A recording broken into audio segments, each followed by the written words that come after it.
Hi കൂട്ടുകാരെ, പുതിയൊരു വീഡിയോയിലേക്ക് എല്ലാവർക്കും സ്വാഗതം. ഇപ്പം എല്ലാവരുടെയും വീടുകൾ കറിയാപ്പ് കാണുമല്ലോ. അപ്പോൾ എല്ലാത്തിനും അങ്ങ് പുഴുവിൻ്റെ ഒരു ശല്യവും ഇല നന്നായിട്ട് അങ്ങ് മുരടിപ്പും കാര്യങ്ങളൊക്കെ ആയിരിക്കുമല്ലോ. ഇവിടെ അങ്ങനെ ആയിരുന്നു. ഇതിപ്പം 2 വർഷത്തോളമായി കരിയാപ്പ് വെച്ചിട്ട് ഇവിടെ അതേ പ്രശ്നമായിരുന്നു. മുരടിച്ചങ്ങ് ഇലയൊന്നുമില്ലാതെ അങ്ങ് പുഴു തിന്നെല്ലാം അങ്ങ് പോകുമായിരുന്നു. അപ്പം ഞാൻ അതിനൊരു ടിപ്പ് പറഞ്ഞുതരാം കേട്ടോ. മെയിനായിട്ടെന്ന് വെച്ച് കഴിഞ്ഞാൽ നമ്മൾ കറിവേപ്പൊക്കെ നടുമ്പോഴത്തേക്ക് നല്ല വെയിലൊക്കെ നന്നായിട്ട് വെയിൽ കൊള്ളുന്നിടത്ത് വേണം നമ്മൾ ഈ കറിവേപ്പ് നടാൻ. പിന്നെ അത് മാത്രമല്ല, ഇടയ്ക്കൊക്കെ ഒന്ന് വെട്ടി വിടുകയും വേണം.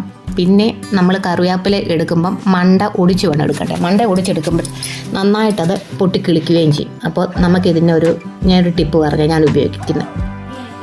ഇത് തലേ ദിവസത്തെ കഞ്ഞിവെള്ളമാണ് കേട്ടോ. അപ്പം കഞ്ഞിവെള്ളത്തിൽ വെളുത്തുള്ളി ചതച്ച് വേണമെങ്കിൽ ഏറെ പുഴുവിൻ്റെ ശല്യം ഉണ്ടെന്നുണ്ടെങ്കിൽ ഇതിനകത്ത് നമുക്ക് മഞ്ഞപ്പൊടിയും കൂടി ഇടാം.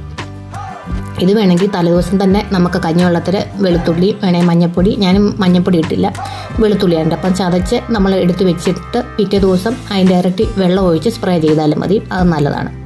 ഇത് ഞാൻ തലേദിവസത്തെ കഞ്ഞിവെള്ളം എടുത്ത് വെച്ചിട്ട് വെളുത്തുള്ളി അന്നേരം തന്നെ എടുത്തിട്ടിട്ട് പിന്നെ നമ്മൾ ഇത് ഈർത്തെടുക്കണം.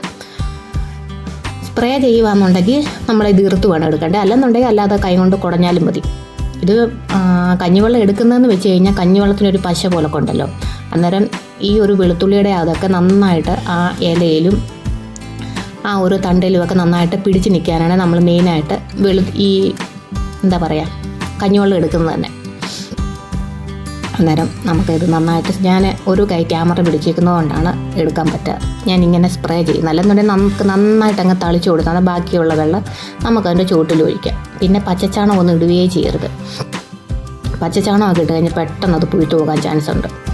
പിന്നെ മുട്ടത്തോടും പച്ചക്കറിയുടെ ഒക്കെ ഉണ്ടല്ലോ, അത് ചുവട്ടിൽ നിന്ന് മാറ്റി ഇട്ടിട്ട് നമ്മൾ ഇച്ചിരി മണ്ണും കൂടെ ഒക്കെ ഇട്ട് കഴിഞ്ഞാൽ നല്ലതാണ്.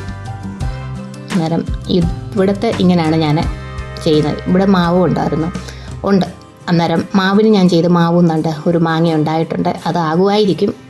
അപ്പം ഇങ്ങനെയൊക്കെയുള്ള ചെറിയ ചെറിയ ടിപ്പൊക്കെ വെച്ച് കഴിഞ്ഞാൽ നമുക്ക് നല്ലതാണ്. അപ്പം അടുത്ത ഒരു പുതിയൊരു വീഡിയോ ആയിട്ട് വീണ്ടും കാണാം. Thank you so much.